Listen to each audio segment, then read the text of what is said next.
It was one of the few remaining UN food centres in the Gaza Strip.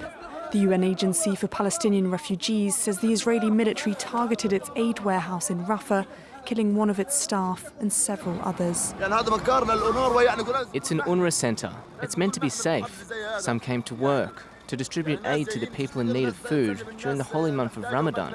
Suddenly, they were struck by missiles. People on the ground are eager to show the aid supplies that were stored at the facility. Come and see for yourself what's happening. Look.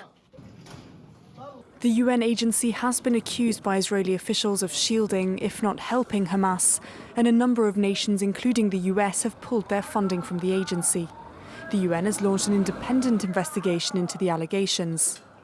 Over at Rafah's Al-Najjar hospital, relatives have gathered to mourn their loved ones, while doctors rush to treat the wounded. US Secretary of State Antony Blinken says the Israeli army is investigating the incident. The Israeli military, the Israeli government have a responsibility and an obligation to do everything possible to ensure that the humanitarians can do their jobs. And among other things, that means making sure that if there's a humanitarian facility that's clearly identified, it's not struck. In a statement following the strike, UNRWA has detailed the attacks it's suffered so far. 165 team members killed, 150 facilities hit, and more than 400 killed while seeking shelter under the UN flag. This latest attack comes as the threat of famine looms over the Strip.